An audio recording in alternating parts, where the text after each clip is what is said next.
Hello beauties, I hope you're doing fabulous. As promised, I'm going to present to you all my dupe of Colourpop Palette in collaboration with Twilight Saga. I am going to do swatches of every color, tell you why I used this dupe, and if that sounds good to you, let's get into the video.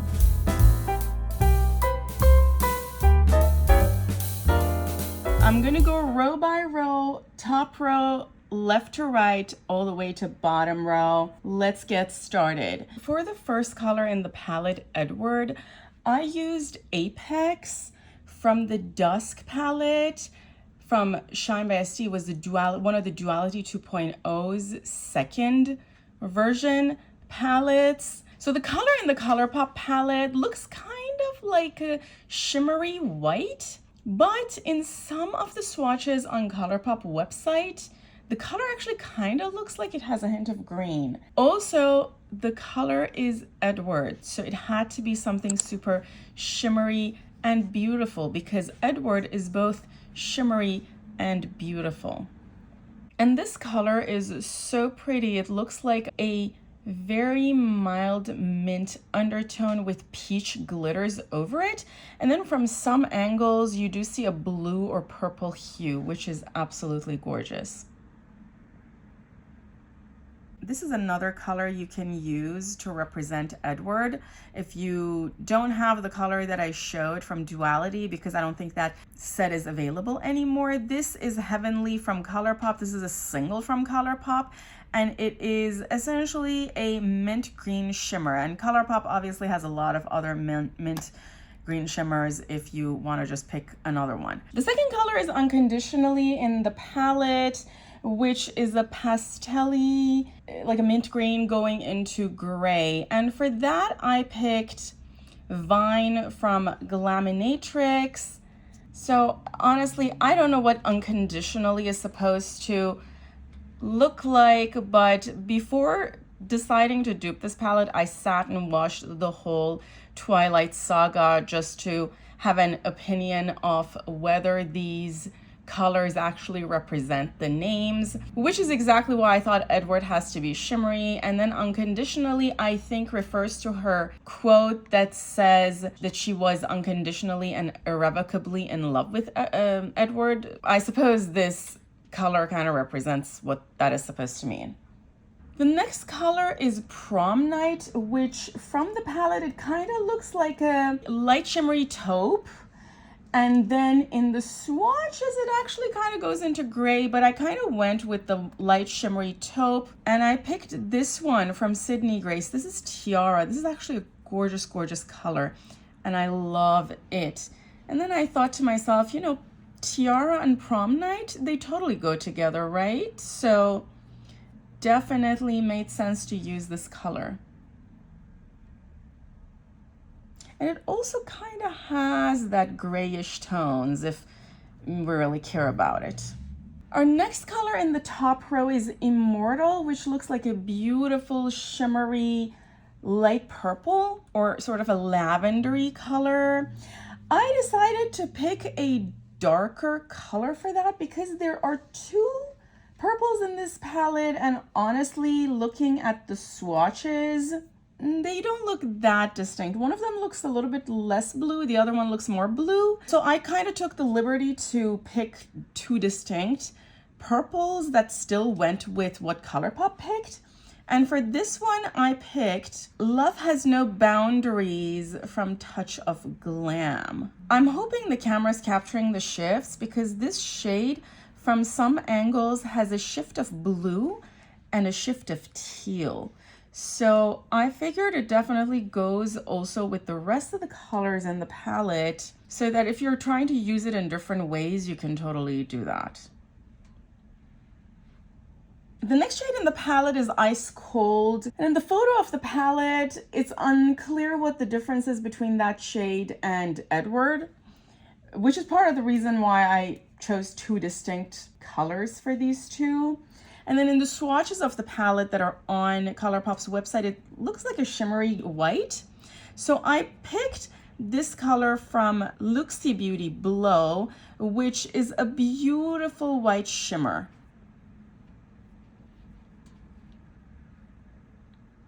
You can work it up to be fully opaque. This is a great color for the inner corner. An alternative option either for Edward or for Ice Cold is this color from Copacetic Whitesmith, which is a glittery white shade. I'm not gonna swatch it, but you can see it. It literally looks white with some glitters over it.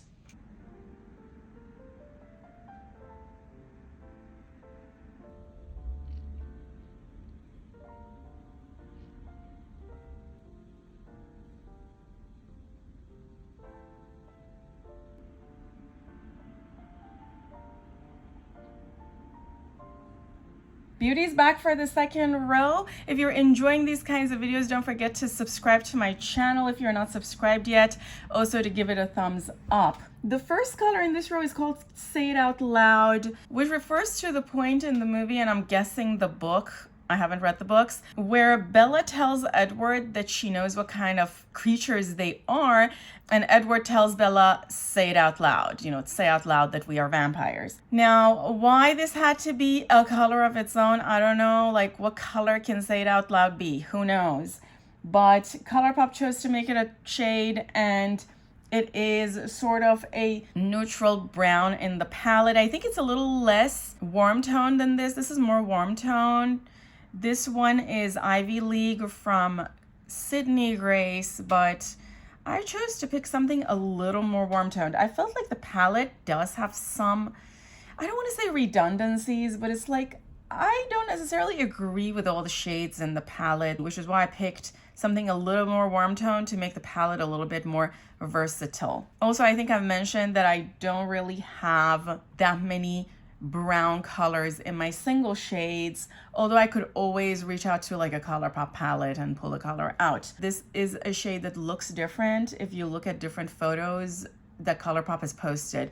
It could be sort of a variation of mauve in some photos, all the way to really like a cool toned brown. The next shade is the Cullens, which refers to Edward's family, or as we know in the story, they are essentially a vampire family. They're not really related. They just decided to live together over the course of the years. Now, the Cullens seem to be a royalty in the vampire clan because they're pretty strong, and the reason they're strong is because they have some members that have very specific intuitions that are kind of coveted by the Volturi, and then also that they do have a few people who are just super skilled.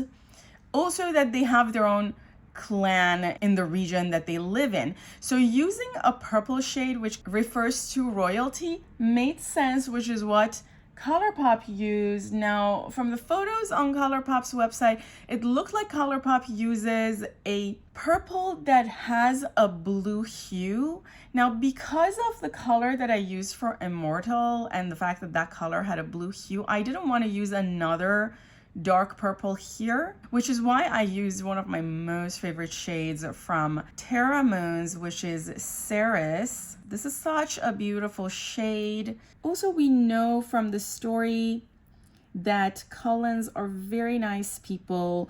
They are, as they call, vegetarians, which kind of doesn't make sense because they do eat blood of animals, but whatever. The books and the movies really want us to have some sort of an empathy with the Cullen clan and recognize them as good people, which is part of the reason I wanted to pick a color that is sort of a favorite color that is absolutely gorgeous. It has some beautiful shifts and it kind of reminds me of good things.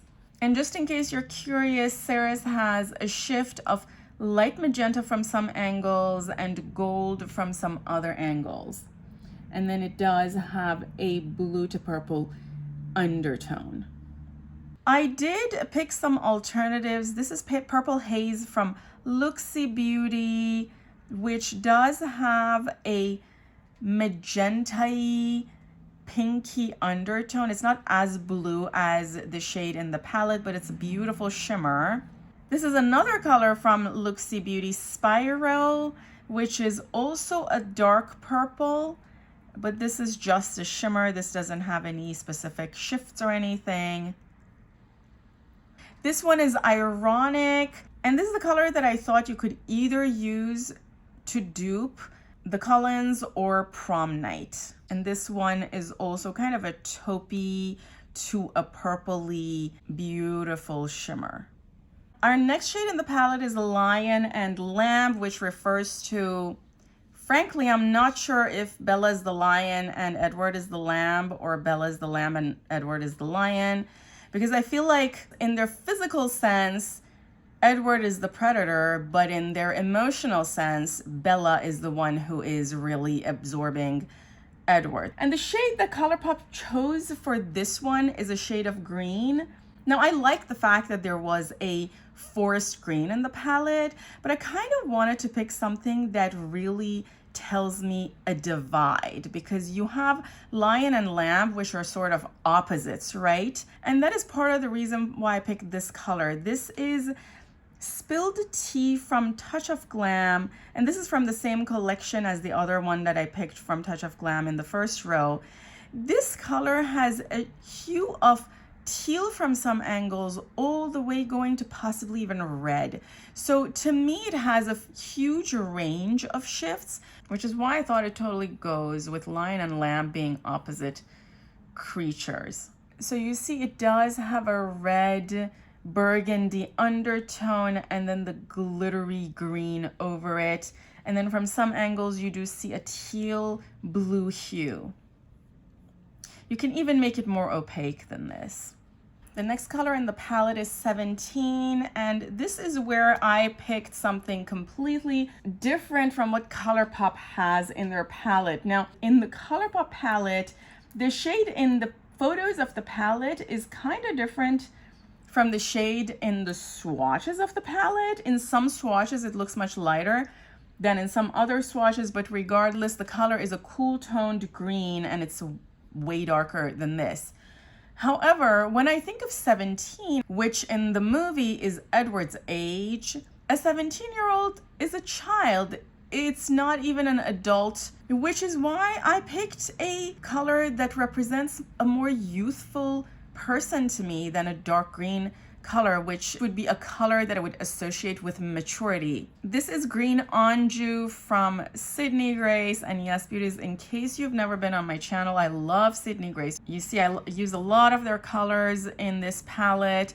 Also, picking this color adds a lot of versatility to the types of looks you can make with this palette than just using another shade of dark green, because we do have another dark green in this palette as well. The next color in the palette is Moonlit, which looks like another taupey shimmer. And for this, I chose to pick something a little more warm tone than what you see in Colourpop's palette. But again, the Colourpop palette, the photos from the palette and the swatches are kind of different. In the swatches that are on Colourpop's website of the palette, Moonlit looks way, way darker than in the photos of the palette itself. But I chose to pick a light color that reminds me of the color of the moon, right? So this is Papyrus from Cleona. This color is gold with a hint of peach. It's absolutely gorgeous. And then it does look like it has tiny silver glitter flakes throughout. If I remember correctly, this color was in the advent calendar that they released in December. I'm pretty sure they brought all of these colors back, so you're going to be able to get your hands on it if you want.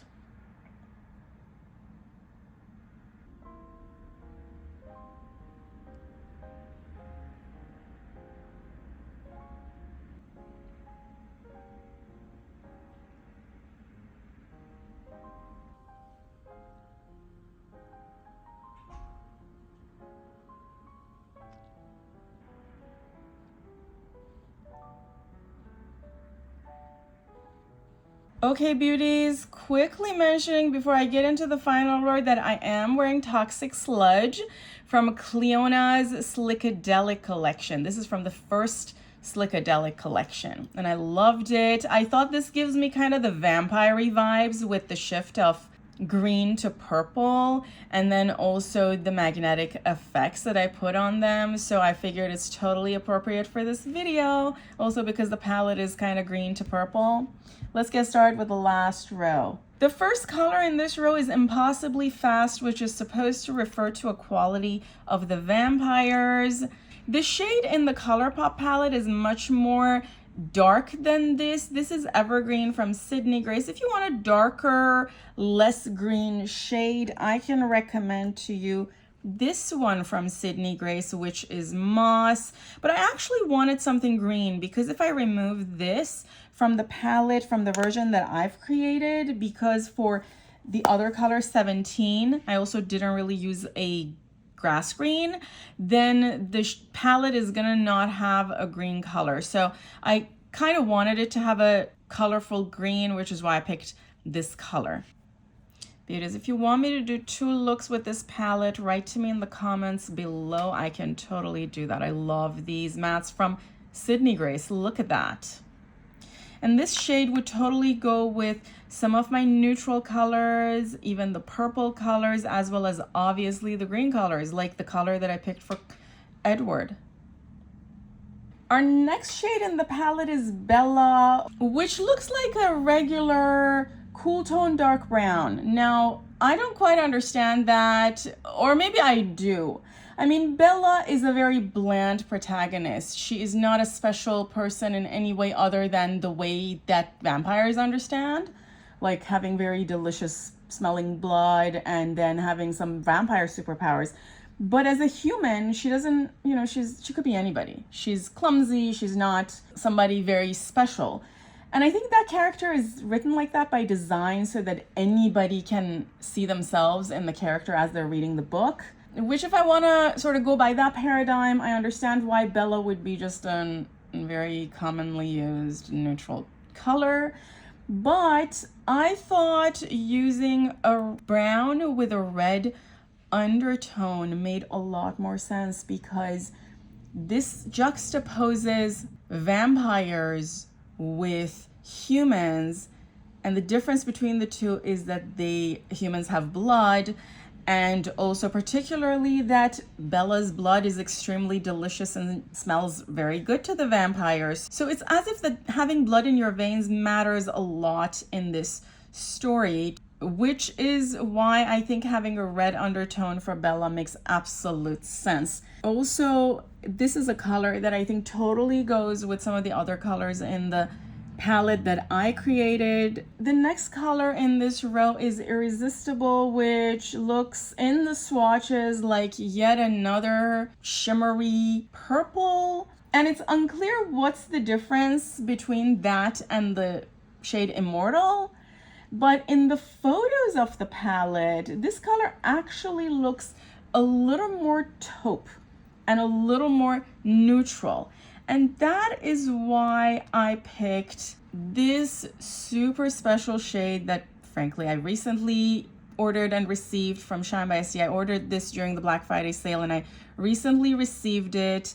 This is Courageous from their Eternal collection. And the reason this is special is because this goes from a neutral shift all the way to a green shift. And I thought this totally goes with all the other colors in the palette. This shade also has a teal hue from some angles, and I think this is a much more irresistible color than the irresistible shade in the palette. I'm guessing they're either talking about Bella being irresistible to Edward, or Edward being irresistible to Bella, or maybe Bella's blood being irresistible to Edward. But regardless, this shade could not be yet another mediocre purple. It had to be something irresistible and unique and different. This is also super special because it looks like it's made of tiny glitter particles.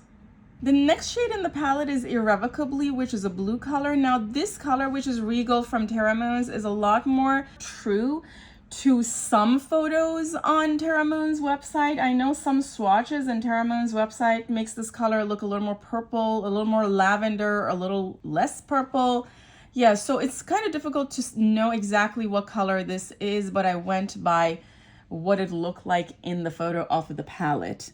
And frankly, why would irrevocably be this color? I don't really know. I don't know how they decided on these 15 shade names, and at this point, I'm just not even gonna get into that. And now for the final shade. This one is called Forever Young. In the photos of the palette, this one looks like a glittery black color. And beauties, if you want to pick a color that looks like that, you can check out the video where I swatch some Christmassy shade. I'm gonna tag it on the screen. There is a single from Terra Moons that I swatched in that video called Dark Side, and that could be a dupe for this color in the palette. It's just that I didn't really think that color went with the rest of the palette. I also couldn't quite understand why Forever Young would be a glittery black. Another alternative would be a solid matte black, and you all know if you've been following my channel, and if you've not been following my channel, go ahead and follow it right now and press subscribe. But generally, I'm not a huge fan of matte black. It's not a color I use very often. I also feel like it exists in every palette for no reason at all. We don't need that many matte blacks around. And I thought for this color, a shimmery dark blue would be ideal, which is why I picked this one, which is Slade from Sydney Grace. This is a super dark blue. You could even call this a dark gray with a hint of blue. And I thought this is ideal as a replacement for that shade. Now, would this remind me of Forever Young? Not really. I mean, these kinds of colors do not represent youth. But maybe another interpretation would be to say that you're a very old person trapped in the body of a young person, so you're kind of really old on the inside. I mean, that I could understand why you would pick a color like this. Now, it's a gorgeous, gorgeous gunmetal with a hint of blue shade. It just doesn't remind me of youth.